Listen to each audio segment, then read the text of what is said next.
Well, folks, as you know, Western Cape baseball is, of course, very active, and in fact, a number of the athletes in the Western Cape baseball environment are now in the South African national team, and one of the players with me now is Kyle Botha. Kyle, welcome to Sport Federation TV.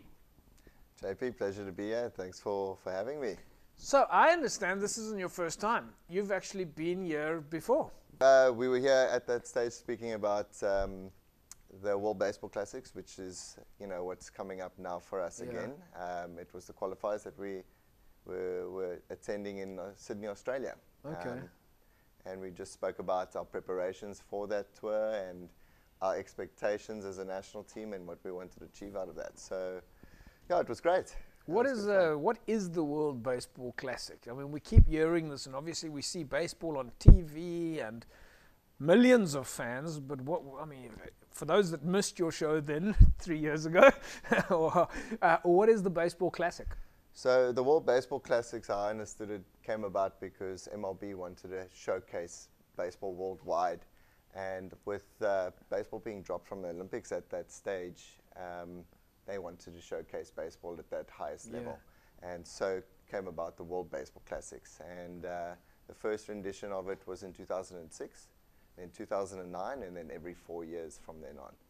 And it's, really, really showcased the different baseball cultures from across the world, as we spoke about briefly a little bit earlier, and how the baseball cultures from the different parts of the world play, because the United States is going to have their own style of play. The Japanese has their own style of play. And of course, the South African style of play is a kind of mixture of both, because we've got head coaches from the States, we've had coaches from Europe even, and we've had coaches from the East that have all come in, kind of contributed to what we know as the South African baseball culture. So when you say MLB, you're talking about Major League Baseball? Major League Baseball in the States, yes. Yeah. I mean, it's a big sport. Yeah, it's massive. It's a really big sport. I think it's second only to soccer. So, in terms of its popularity and numbers worldwide. So yeah, it's a big sport. I must say, I've had a reasonably rapid introduction to baseball in the last few months, and you've got to be a baseball fan. You've got to enjoy your baseball. We look at those fans in America. They take the average baseball game is not a short game. No, it's not. Typically, I think the average baseball game in the States at the moment is around the 3 hours, 3:15 mark, which is it's a lengthy game, and it's got a lot of stoppages in between. Depending on how good the defense and the pitching is on the day, could really seem like it's a dull game. Not a lot of runs getting scored. 0-0 game into the 9th inning. For the baseball enthusiast, this is walk-off territory. This is what we come to watch, And then the other aspect is if it's a blowout game, the guys are hitting home runs all over the place. Here you go again. You've got this language that we don't know what you're talking about. You guys in the baseball space have got your own language, your own culture. What is a blowout? Well, it's pretty much like a mercy rule, if you will, where the guys come in and just demolish your pitching, and you end up putting 10 runs up on the team in a couple of innings. You're going to have a blowout. Okay, so this is okay. I don't actually know what a mercy rule is either, but so pretty similarly. So in certain competitions, you have a mercy rule so that it doesn't get out of hand. Oh, is it sort of if the other team is so far ahead they can't really catch up anymore? Yeah, that type of thing. Yeah, or far behind. Or far behind. Okay, right. but definitely. And I look at it on Instagram. We see it on live stream. We see it on TV. These games. I mean, it really looks like you say, it's maybe only the second only behind from a numbers point of view behind football, but it really does look like baseball has captured the skill of making the sport entertaining. The fans are absolutely absorbed with watching baseball. There's a whole massive movement in baseball for fan event entertainment. Yeah, I think for the most part, other than people coming for the baseball and the skill level and the skill sets that certain positions and players have, that in itself is remarkable, because you'll have a pitcher who's throwing 100 miles an hour, then you have the hitter having to hit that pitch. I mean, it's like is 100 miles an hour fast? Yes, 100 miles an hour is 163 kilometers an hour. What does that mean for the average person? It's a blink of an eye and it's past you. Is it dangerous? Yep, it can definitely be dangerous if it hits you. And so if someone's throwing a ball 100 miles an hour, do you think average person like me, would we be able to hit it? Very much doubt that. No, I think it takes a lot of skill and a lot of training and a lot of time to mastering that skill. So seeing it on TV and seeing the ball, that's not doing it justice. Absolutely not. Yeah. No, if you had to experience 100 miles an hour thrown at you, it's very unlikely you'd stay there for more, you know. Very unlikely that you'd hang in there for a couple more. Well, I like that. I like the idea that you guys have got this unique element, and I think I'd like to see that get more exposure. I mean, I think it's one of the reasons why you're here with us today is, talking about baseball.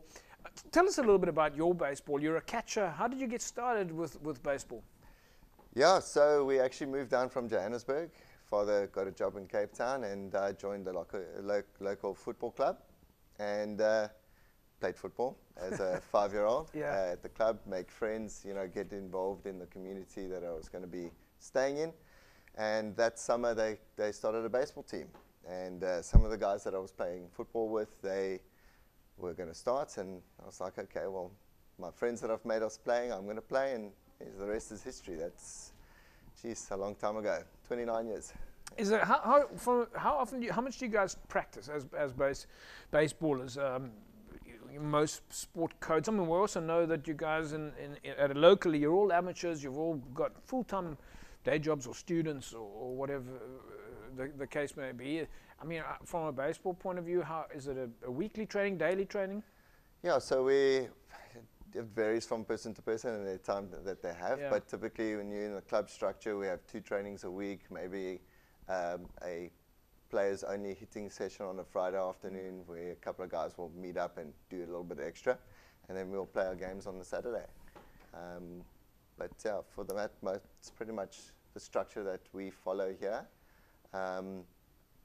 Club to club may vary, but typically at evening practices. Yeah, daytime, it's after work. After work, yeah. Yeah. So 5:30 typically practice starts. The guys, depending on when they finish work, will come in between 5:30 and 6 o'clock. And is it all outdoors, indoors, or how do you guys? Yeah, so for the most part we play outdoors, practice outdoors as well, which is pretty much why in the Western Cape it's a summer sport. Elements do play a part in that, and we do have some facilities that are indoors, and which at a national level we make use of, obviously, and but we pretty much practice and play outside. That's where we're going to get our games and stuff in, so we've tried. And in the Western Cape, I mean, you guys seem to also have a very active club structure. There's quite a number of clubs. They go head to head. They're very competitive. That looks like you guys have also got that organized. Yeah, absolutely. I think that's, club rivalry is always going to be something, and it's, champions, at the moment it's been 2 top clubs, and we've got some other clubs that are coming back to the fold where the youth is now starting to come through into their teams and making the national teams and strengthening that. So the league in the last couple of years has been 1 or 2 teams really taking it away, but we've got 2 other clubs that are bringing up a lot of youngsters now that are starting to challenge on a weekly basis as well, which is, it's great for baseball because it's more, challenging, and you have that competition level and rivalry, and it gets there, It's kind of like swung up and down over the last couple of years that I've been involved, and it's been good to see, and hopefully we can continue that thing, because the more competition is, the better for the province, the better for the national team. So, folks, we're with Kyle Botha from Western Cape Baseball, and plays locally in Cape Town, and is also part of the South African national team that is on their way to Germany to play in the World Baseball Classic qualifiers this September. We're going to take a break. When we come back, we'll carry on talking to Kyle about the preparation and the players from the Western Cape that have made it into the national team and their preparations as they head off for Germany. Don't go away. We're back in a sec.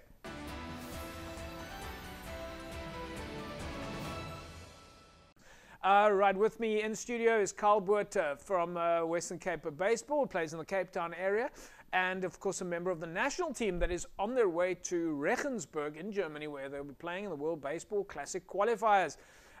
Kyle, let's talk a little bit about that. The South African team, quite a lot of Western Cape players have made it into this team. A lot of you guys are training back here. How's the training going? Training's going well. I think the guys are putting in the hard yards and really trying to get after it so that they can perform at the highest level that us as amateur baseball players get to do. So, yeah, I think there's a lot of pride and a lot of passion that the guys and a lot of sacrifice that we have all put in over the last couple of months in preparation for this trip. So, obviously, we're hoping that that will bear fruit and we'll be successful in our endeavors. Quite a couple of guys have got previous experience. I mean, you've got Coach Neil Adonis and Kevin Johnson and Andy Berglund. You guys have all, I think, I'm not sure, been to the Olympics themselves. A couple of world championships you mentioned earlier on Sydney. You guys are probably going to capitalize on that.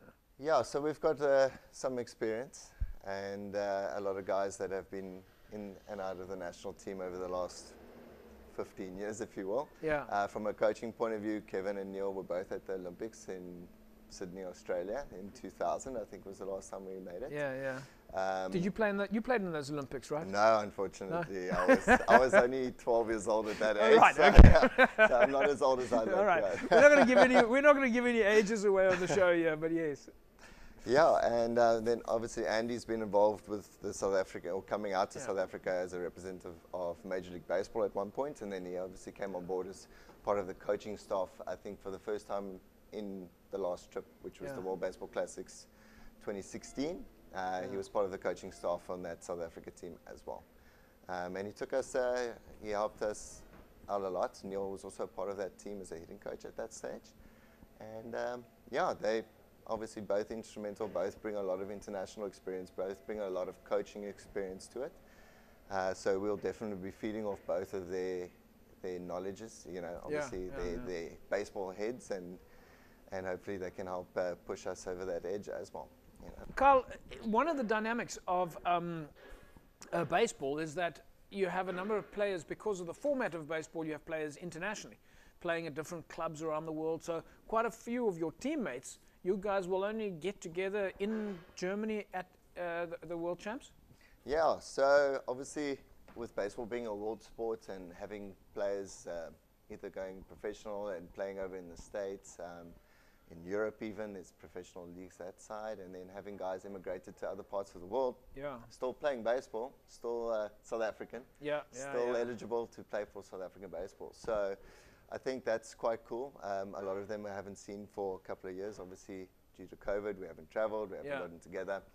And yeah, it's always fun because, you know, you haven't seen a friend for a while. You meet up at an international tournament. There's a little brotherhood that's formed, and it's pretty special. So I mean, it's not unique to baseball. If you look at rugby, there's players playing overseas, and they get together for their tournaments. Every national team has that format where you guys have, but it brings about a unique set of challenges from a coaching point of view, from a training point of view. You guys have to be in touch with, I suppose the digital space maybe makes that a little bit easier today. You can WhatsApp and Zoom. Yeah, absolutely. So I think that's definitely been a big part of it, and using WhatsApp, being able to send videos via WhatsApp, having WhatsApp groups for specific positions, pitchers group, hitters group, etc. That definitely does make it a little bit easier, and then allows coaches who are also all over the world the ability to see their players and critique on video. And is video analysis big in baseball? I mean, the technical stuff? Yeah, it can be. I video myself, and I obviously you know, have a sound knowledge of the body and stuff like that. So, but definitely another set of eyes on your swing is always a good thing to have, and sending it through to Andy or having Coach Neil critique you at the practices and stuff like that. Just little tweaks is what we need to do at the moment, because for the most part, all of the guys are very capable. Every one of the guys is capable of being in that lineup, in that situation, being able to get that hit. It's just maybe that little fine tuning during practice that's going to set them over the top, you know. So video analysis, data analysis, all of that sort of stuff is very, very, very big. I mean, for you guys, that's what it comes down to now. You leave in a week. Yeah. You've got a pre-tournament, and it comes down after these months of training, months of preparation, doing the drills, the repetition, getting fit and strong. For you guys, I suppose it's about polishing it now. Yeah, it's definitely a polished job that needs to be done at the moment. Fine-tuning, and this pre-tournament camp and stuff that we're going to be going on is definitely going to be where we top it off. Yeah. Like you said, we've done the hard yards, we've done the month's worth of training, the month's worth of repetition, and baseball is a repetition sport. Yeah. So you needed to have got that work in. So you guys, you leave within the next week. You leave for Stuttgart on a pre-training camp, and then you go to Germany, Regensburg. You take on the rest of the world. What are you expecting overseas from a competitive point of view? Who are the big countries that you'll be facing that you guys know are good and you've got to keep your eye open for? Well, our opening game, Spain. Spain? Yeah, Spain, I think they're going to be a tough outfit. Well, everybody in this competition is going to be a tough outfit because baseball's such a global game, and we've just mentioned we've got players playing all over the world. Yeah. All these other teams have got the same resources and they've got the same people that they're able to draw from. So Spain in particular, they draw quite a bit from their pro guys, and I think they're going to have a tough team to beat, and I think we've put in the work, and I think we've got a good shot at taking them all the way and putting us on top at the end of that 9 innings is our outcome, is our goal. So how do you get on the top of a 9 innings? Is it about pitching? Is it about batting? Is it about catching? Oh, well, you win every pitch. You win every pitch? You win every pitch. What does that mean? Every pitch has an outcome. Right. Or can have a possible outcome. Right. And if you win every pitch, you win every inning, you win every out. Okay. And obviously you have 27 outs to win. Okay. At the end of the day. So whoever gets those out with the least amount of runs, obviously is going to end up the winner. So winning every pitch is an important thing for us because one pitch, one error can lead to a home run, can lead to an error, can lead to X, Y, and Z. So winning every pitch is going to be kind of like a mantra for us, I guess, in that sense. Is like we go out there, if I make a mistake and we don't get hurt, I better rectify that mistake on the very next pitch.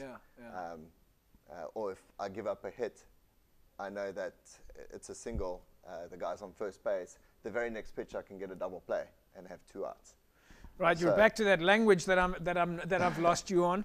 We're running a little bit tight on time here. Sure. On a final note, Kyle, this coming Sunday at Boeresig Baseball Club, you guys have got a meet and greet where your fans, friends, family, and members of the public can come and meet you guys. And we know that you're training there, of course, which would be close to the public. But it must be also nice for you guys as the national team to know that your fans are rooting for you, the moms and dads and the kids, and especially nice for the kids to come and meet some of their heroes. Yeah, it's pretty cool. It's always nice having kids around baseball, and hopefully we can translate some of those fans into baseball players and future national team guys. But it's special because it's for us. Baseball's a small fraternity, but having those people come and show their support to us as well it's lekker. You know, it puts us, okay, we're going away, we're a happy family, we've got people behind you that we're leaving, and they're going to be supporting and following us on the digital scene, obviously, social media posts, and then obviously the live streams that will eventually come. But it's going to be great. It's going to be nice to see the guys there, see the kids, see the parents, and all the support is very, very welcome. So looking forward to it. Kyle Botha, we'll leave it at that. It's been fantastic to have you in the studio. We say to you guys, best of luck. And looking forward to having you guys back when you come back. Awesome. Thanks, JP. Pleasure being here. Right, there we go, folks. Kyle Botha from from Western Cape Baseball, of course, part of the national team. They will be at the Boeresig Baseball Club this coming Sunday from 12:30 through to 1 o'clock, proudly flying the flag for South Africa. And, of course, they've put in the hard yards. They've worked for months and months and months, and they now depart for Germany to go and as I say, fly the flag for South Africa. So if you have some time this coming Sunday, 12:30, Boeresig Baseball Field, come down, meet the players. That's a wrap from us. We'll see you again next week, same time, same place. Have a fantastic sporting weekend. Bye-bye.